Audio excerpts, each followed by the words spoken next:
Today on the channel, Jakks Classic Superstars Tag Team Series 11.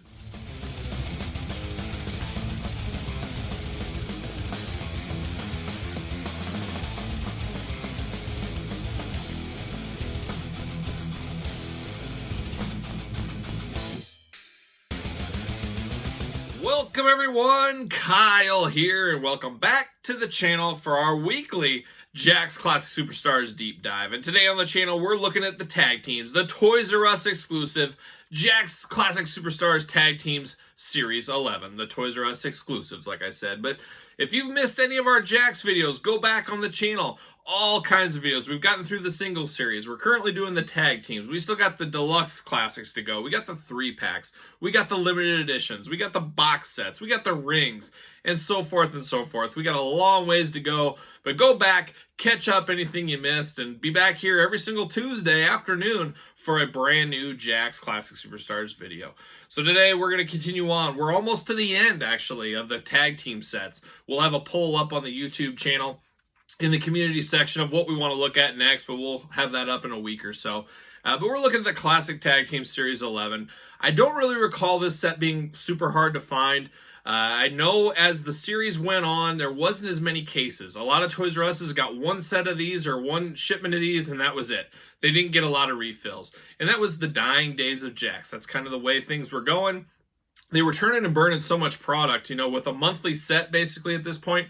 They would send it out, they'd move on to the next one, move on to the next one. So these didn't really hang out like they did in some of the earlier sets, like that Rocker set or the Bushwhacker set. We saw those on clearance for a long time. They hung on the pegs. I really don't remember any of these later series mingling on the pegs for any length of time. Usually by the time the next tag team set came out, the prior one was off the shelves and moved through. And that's what I remember with this. I don't remember this being extremely challenging to find. I really have no memories of this set at my local Toys R Us. Maybe you guys do. If you do, hit it up in the comments. Let me know your thoughts finding this one. But I was excited about this set. Some interesting, like a lot of these tag sets and a lot of Jakks Classic Superstar sets, there's a lot of really good, some bad, and some kind of in between. And this set kind of runs the gamut. It's funny going through these classic tag teams. I fondly remembered as being really great. A lot of these sets really great. There are some great sets here, but there's some real stinkers as well. There's some that just really missed the mark. There was some because of the execution. Maybe the wrong head was used or missing accessories or something like that. And then some that just didn't really feel like they fit. Maybe they don't fit today. So very interesting as we delve through this with kind of fresh eyes, somewhat fresh eyes after a lot of years. It's not like I picked these up and really looked these over on a daily basis. It's been a long time. So it's been fun for me to go back and investigate the old classic superstars. So let's do like we normally do. We're going to go through each one by one. We're going to talk about it, show it, and go from there and see where it takes us. So we're going to start with some of my favorites. Rob Van Dam and Tazz, two ECW stalwarts that did go to the WWE. Glad they're in the Classic Tag Teams, Classic Superstars 2-pack set. It's cool they're in here, but why? What's the reason for this? Why are they in this set? They weren't a tag team in the WWE or ECW. Obviously, they wrestled each other a few times over the years, but is this an iconic feud that needed to be in the Classic Superstar set? I don't think so. This kind of goes back to, I think, it's one of those things, Jakks has these two guys under contract. Maybe they were trying to get somebody else. Let's just say they were trying to get Macho Man and Ricky Steamboat, which we knew they were. Let's say that's who was earmarked for this. They couldn't come to terms, so at the last minute they said, well, we better throw somebody we can get in here, and that's Tazz and RVD, who we're currently already making figures of. We can throw them in there really easy, and bam, there's a set. That's kind of how I think it went. I'm not saying this was supposed to be Ricky and Macho. It could have been anybody down the line that they were trying to get. They just couldn't come to terms with. Last second replacement, throw two figures we already have in there. That's kind of how it reeks to me. I could be wrong. If somebody knows any different, let me know. But we have a history of that with Jakks, where it seems like last second they threw an easy one in. And that's with these two being under contract, figures in the Ruthless Aggression sets already, easy to slap a repaint, or in this Tazz case, basically a re-release. As you guys know, in the classics, there was a Ringside Collectibles exclusive Tazz in the Classic Superstars line. We'll talk about that in a future video when we get to those series. But this is a way for the modern collector out there that goes to stores, that doesn't shop online, that didn't shop to Ringside, to get this version of Tazz. Obviously, if you didn't go to Ringside Collectibles, don't know what Ringside Collectibles is. If I go to Ringside Collectibles, I usually use discount code Kyle to save 10%. Cheap plug. But there's a lot of collectors out there, probably to this day, I guarantee it to this day, that don't shop online, that don't even know Ringside Collectibles is a thing. Their mind would be blown if they knew about some of these exclusives. But we all assume everybody has the internet, and then we all assume that everybody that has internet knows what Ringside Collectibles is, or that knows what this Jakks Classic Superstars video is. It's just crazy. You got to take a step back sometimes and realize the world's smaller than we think it is sometimes in things like that. And that's what I would say about that. So for a lot of people, this was their Tazz. They didn't have that ringside one, they got this. So I guess that is kind of cool. As far as openers, it makes people like, oh, well, it's the same figure twice. And there could be some little differences. I'm not exactly sure what they would be. They look pretty much the same to me between those two packs. But it's a way for somebody to get that Tazz if they didn't get it. And this RVD is a straight-up new RVD. This is not a re-release. Thinking about this, I do have all the Jakks Ruthless Aggression RVDs. It makes me kind of want this one just to fit in with those. It would smoke and mirrors go together. But that's me. So I might do that, play a little long game, pick up a loose version of this RVD in the future. But let's take a look at the packaging first of this ECW pack. Would have been cool if this would have came with an ECW TV title. They were probably the two most famous TV champions in ECW history, at least for me. I would have liked to have seen that. Or any kind of title. I'll put the ECW World title in here. I don't care. Put something ECW. Just always looks weird. Tazz and RVD being the exact same height. It's just not an execution pack that we want. Just I think this was a miss. Even though I love both these guys from ECW, two of my favorite wrestlers of the 90s for sure. It's just something is amiss with this pack. No accessories.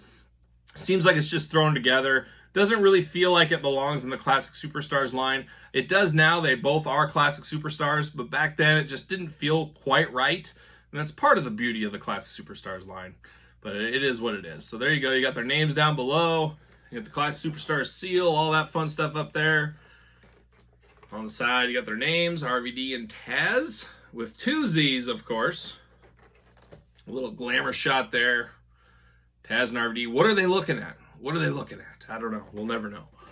And you got the back, of course. We'll read the blurbs up top. Not a lot to say. Then you got the bottom, the whole lineup below, down to Series 11. And we'll talk about each set as we get to them here. Tazz, 240 pounds, 5'9", finishing move, the Tazz Mission. RVD, 237 pounds, 6 foot tall, finishing move, the Frog Splash, the 5-star Frog Splash, of course. Tazz, they look pretty much identical. He's got the Tazz tattoo on the side of his leg. I don't remember that in the past, but he does have his other tattoos. Everything looks the same to me, except RVD's missing his knee pads. Everything else looks pretty much straight on. So there it is, a kind of a head scratcher. Like I said, two of my favorite characters of the 90s. I love Tazz, I love RVD. Just always weird to get these two shoved in a pack with no explanation, no real tie that binds these two together. I don't know, but we want to talk about people that bind together. That's the next one. It's a two-pack that makes sense.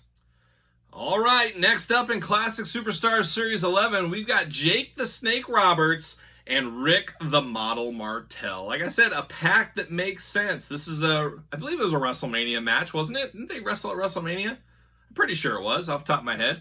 It's funny, it's the blindfold match, and a lot of people hated that match now, but as a kid, me and my friends, we loved it. We thought it was the coolest thing ever. In hindsight, not the greatest execution ever. I will say there's an interesting pack here, this Jake and Rick Martel, as the original release of this came with two hoods, two black hoods. That was, I believe, 1 of 100. Some say 1 of 500. I think it's a lot like that Giant Gonzalez with real fur. Nobody's ever said, and nobody has officially said this is 1 of 100 or 1 of 500. Nobody has ever said that. It just depends who you ask a little bit. But there is another version that's worth a lot more money that has the two hoods included. To me, that's not really that big of a difference. I wish that if it truly is a 1 of 100, 1 of 500, 1 of 1,000, why not put the little sticker on it? Just one of those weird things. It almost makes me feel like it was an error, that they accidentally put those in, or they accidentally left them out of these, more likely. I'm not sure. I know I always got the first set of these at my local Toys R Us, because like I said before in the episodes, somebody on the Wrestling Figures forum or someone would show that, hey, these hit California. Then I'd know probably that first Friday after they hit Southern California, they would be hitting my local Toys R Us. I was always there, ready to swoop in on the new case back in the day. So I wonder if those hooded ones were some of the end run figures. I'm not sure. I don't remember enough, but I know I got some of the first run at my Toys R Us. But a really weird thing. It almost makes you wonder, is it an air? It's a variant. I don't think it was meant to be. It doesn't mean a lot. If you have that, great. I think it's $350, whatever that thing's worth. This is probably a $100 pack at this point, give or take. Just kind of is what it is. But I want to note that there is another version of that out there. But very cool set. Jake Roberts, Rick Martel, like I said, the feud, getting blinded, all that kind of stuff with Jake Roberts. I remember when he had his eye and it was all glossed over. I was like, holy cow, this is crazy. It was the talk of the playground. So a lot of people dismiss this match and this feud a little bit, but for little kids out there, you got to take that step back. We all loved it. There was a lot of kids that watched WWE, as I did as a little kid, and we all loved it. We talk on the playground all about it. Old Rick Martel and Jake the Snake. So let's take a look. One thing to note, no accessories. It doesn't have the hoods with it. Has there ever been another Jake the Snake Roberts figure that did not come with a snake? It's very strange. There's no snake included here. I think this is the only Jake the Snake Roberts figure release without a snake. I could be wrong. Somebody can fact check that, but I'm fairly certain that is correct. So that's one thing to note. And this Jake is more of a different Jake. The other Jakes we had in the Classic Superstars line had more of a ripped up torso, some abs. This is more of a pudgier Jake. So that's one thing to note. Rick Martel, he did have a regular classic release as well in the pink. This is the purple. The pink one was really cool. It came with the sweater, the glasses. I wish we would have got some kind of accessory with him. The Arrogance container would have been perfect for this feud. Is what it is. The blindfolds should have probably been in every single pack. Is what it is at this point. So really interesting pack with the variant out there. And then being Jake, the only figure I think he's ever had that didn't have a snake included with him. So there you go. There's old Rick in the purple, Jake in the black. Snakeskin boots as well for Jake there, of course. It really does look like it needs some accessories down the middle. It looks like they are really separated.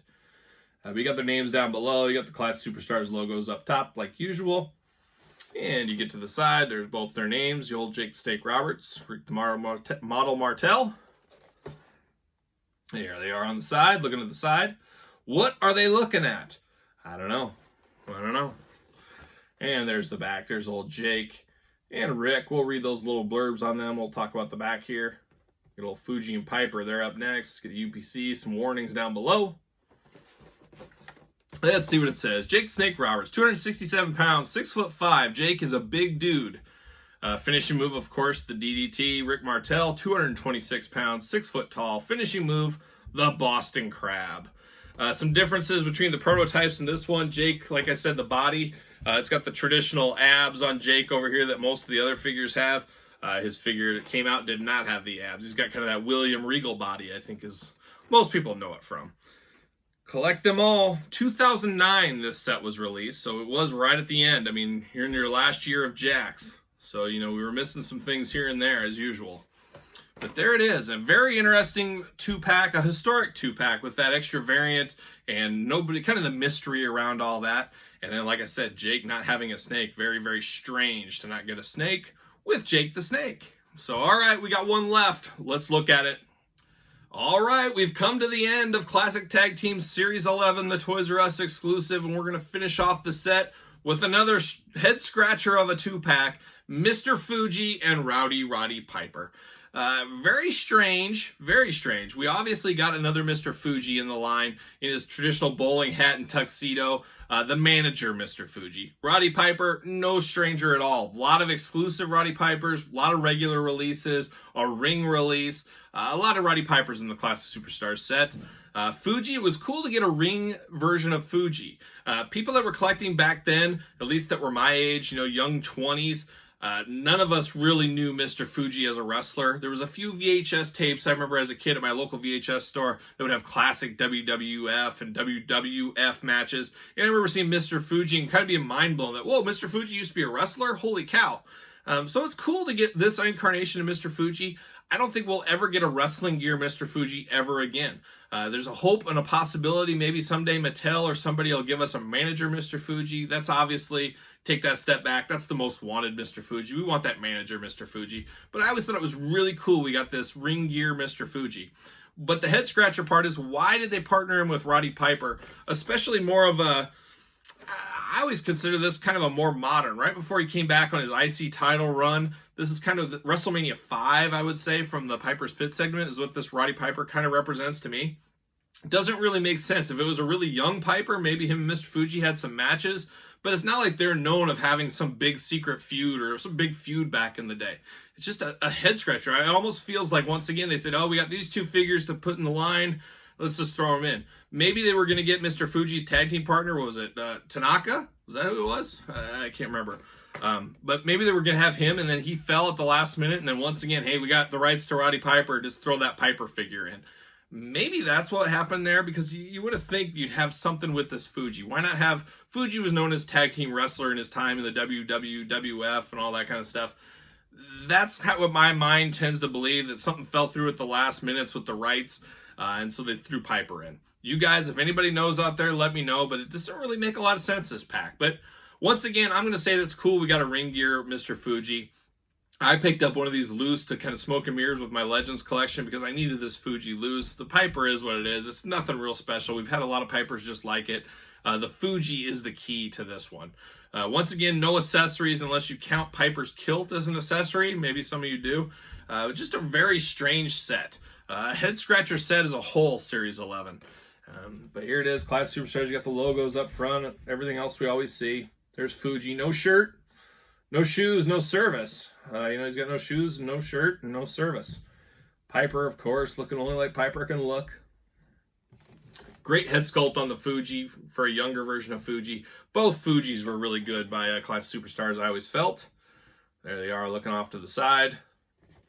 And the back. Not a lot to read on the back. We'll talk about it. And there's a whole lineup down below. You got Piper with no shirt on down here. Very interesting. Where he did come with a shirt.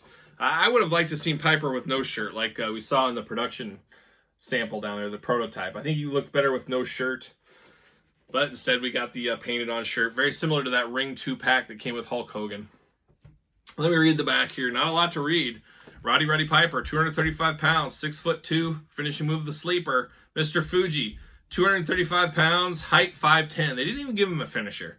They didn't really say a whole lot. That's why it leads me to believe there was no planning. They just threw this together. There was no copy written. There was nothing going on here. This was just totally thrown together. A lot like the RVD and Tazz we talked about earlier.